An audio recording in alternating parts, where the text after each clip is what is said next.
வணக்கம். சமூக நீதி காவலர் மருத்துவர் ஐயா அவர்களுக்கும் மருத்துவர் அன்புமணி ராமதாஸ் அவர்களுக்கும் மேடையில் அமர்ந்திருக்கும் அனைத்து பெரியவர்களுக்கும் மேடைக்கு கீழே அமர்ந்திருக்கும் அனைத்து பெரியவர்களுக்கும் என் பணிவான வணக்கங்களை தெரிவித்துக் கொள்கின்றேன். நமக்கெல்லாம் இந்த இரவில் ஒளியை கூட்டிக் கொண்டிருக்கும் இந்த சித்திரை முழு நிலவுக்கு என் நன்றி கலந்த வணக்கம். சித்திரை முழு நிலவு வன்னிய இளைஞர் பெருவிழா மாநாட்டிற்கு அலை கடல் என திரண்டு வந்திருக்கும் உங்களை எல்லாம், என் அன்பு செல்வங்களை எல்லாம் பார்க்கும் பொழுது மிகுந்த மகிழ்ச்சி என்று சொல்வதை விட மிகுந்த நெகிழ்ச்சி என்றுதான் சொல்ல வேண்டும். ஏனென்றால் எத்தனையோ மைல்களுக்கு அப்பால் இருக்கக்கூடிய வெளிநாட்டில் இருந்து கூட நம் சொந்தங்கள் வந்திருக்கிறார்கள். அண்டை மாநிலங்களில் இருந்தும் கூட நம்முடைய சொந்தங்கள் வந்திருக்கிறார்கள்.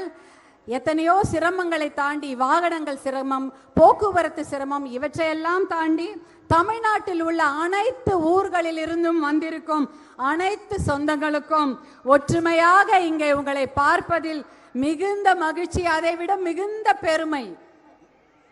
எப்பொழுதுமே நம்முடைய வீட்டு பெருமையை பேசுவதென்றால் எல்லோருக்கும் பிடிக்கும். நாம் பிறந்த வீட்டு பெருமையை பேசுவதென்றால் மிகவும் பிடிக்கும், கொள்ளை மகிழ்ச்சி. அதைத்தான் நாம் இன்று செய்து கொண்டிருக்கிறோம். நம்முடைய பாட்டன், நம்முடைய முப்பாட்டனுடைய பெருமையை பேசி மகிழ்ந்து கொண்டிருக்கும் நாள்தான் இன்றைய சித்திரை முழு நிலவு நாள். நம் முன்னோர்கள் இல்லை என்றால் நாமும் இல்லை. அது எந்த அளவு உண்மையோ அதே போல் நாம் இல்லை என்றால் நம் முன்னோர்களும் இல்லை. ஏனென்றால் நம் முன்னோர்களின் பெயரை சொல்ல நீங்களும் நாமும் மட்டும்தான் இருக்கிறோம். வேற யாரோ நம் முன்னோர்கள் பெயரையோ, அந்த தியாகிகள் பெயரையோ, அந்த வள்ளல்கள் பெயரையோ, அந்த ராஜாக்களின் பெயரையோ, ராஜாதி ராஜாக்கள் பெயரையோ சொல்லவே மாட்டாங்க. சொல்லவும் தயங்குவாங்க, மறந்தும் போயிடுவாங்க. அந்த முன்னோர்களான ராஜாதி ராஜாக்களுடைய பெயரை சொல்வதற்கு நாம் மட்டும்தான் இருக்கிறோம். அதனால நாம் தான் நம் முன்னோரை இன்னும் கூட நினைவில் வைத்திருக்கிறோம். இந்த மாநாட்டு திடல், திருவிடந்தை திடல், நித்திய கல்யாண பெருமாள் கூடிக்கொண்டிருக்கும் இந்த திடலில் இந்த மாநாடு சிறப்பாக நடந்து கொண்டிருக்கிறது. அந்த திடலில் எதிரில் இருக்கும் இந்த நிலம் இருக்கிறதே, அது ஆயிரங்காணி ஆளவந்தார் நாயகருடைய நிலம். 1300 ஏக்கரை கோவிலுக்கும் மக்களுக்கும் தானமாக வழங்கிய ஆயிரங்காணி ஆளவந்தார். அந்த இடத்தில் கடல் நீரை குடிநீராக்கும் திட்டம் ஒன்று நடைபெற்று கொண்டிருக்கிறது நீண்ட காலமாக. சென்னை மக்களுக்கு இந்த திட்டத்தின் மூலமாக தான் நல்ல தண்ணீர் கிடைத்து கொண்டிருக்கிறது. ஆனால் அந்த திட்டத்திற்கு கூட ஆளவந்தார், ஆயிரங்காணி ஆளவந்தார் நாயக்கரின் பெயரை யாருமே வைக்கவே இல்லை.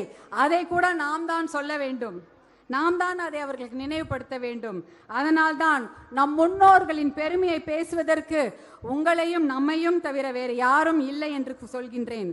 உங்களுக்கு உங்களின் பெருமையை நினைவூட்டவே இந்த மாநாடு. நீங்கள் அனைவரும் நலமாக இருக்க வேண்டும். இங்க வந்திருக்கும் குழந்தைங்க, பெரியவங்க, இளைஞர்கள், இளம் பெண்கள், இளம் சிங்கங்கள், உங்களையெல்லாம் பார்க்கும்பொழுது தோன்றது ஒன்றுதான். மது, போதை, கஞ்சா, குடி, இந்த எந்த பழக்கமும் இல்லாம உடல் நலத்துடன் மன நலத்துடன் நீங்கள் ஆரோக்கியமாக இருக்க வேண்டும். அதற்கு நல்ல படிப்பு வேண்டும். இன்றைய சூழ்நிலையில் படிப்புக்கு நிறைய பணம் இருந்தாதான் படிக்க முடியும். வேலை வாய்ப்பு என்பது மிகவும் கம்மி. நல்ல வேலையும் கிடைப்பதில்லை. அரசு வேலை என்பது இல்லவே இல்லை. புதிய ஆசிரியர்களை நியமிப்பதில்லை. புதிய போக்குவரத்திற்கு காவலர்களை எடுப்பதில்லை. நிறைய விஷயங்களுக்கு ஆள் பற்றாக்குறை அரசு துறையில் இருக்கிறதுனால அரசு வேலை என்பது இல்லை. இதற்காகத்தான் இடஒதுக்கீடு நாம் கேட்டுக்கொண்டிருக்கின்றோம். இந்த நிலைமை நீடிக்க கூடாது.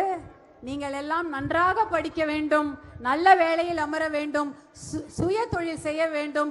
ஏதாவது ஒரு படிப்பையும் மீறி ஒரு தனி திறமைகளை வளர்த்து கொள்ள வேண்டும். முனைப்புடன் செயல்பட்டால் கண்டிப்பாக நல்ல எதிர்காலம் இருக்கின்றது. உங்களை எல்லாம் பார்க்கும் பொழுது உங்களையெல்லாம் சிங்க பெண்களே என்று சொல்வதா இல்லை இளஞ்சிங்கங்களே என்று சொல்வதா என்று தெரியவில்லை. இருந்தாலும் என் குழந்தைகளை எப்படி சொல்வேனோ அதே போலதான் சொல்கிறேன். என் அன்பு செல்வங்களே, என் செல்லங்களே, உங்களுடைய வரலாறை இன்று நீங்கள் பார்த்தீர்கள். நம்முடைய வரலாறை நினைவில் வைத்துக் கொள்ளுங்கள். நீங்களும் நாமும் சேர்ந்து மீண்டும் ஒரு வரலாறை படைப்போம், மீண்டும் ஒரு வெற்றி வரலாறை படைப்போம் என்று எழுச்சியுடன் வீரத்துடன் கூறிக்கொண்டு உங்களிடமிருந்து அன்போடு விடைபெற்றுக் கொள்கின்றேன். நன்றி, வணக்கம்.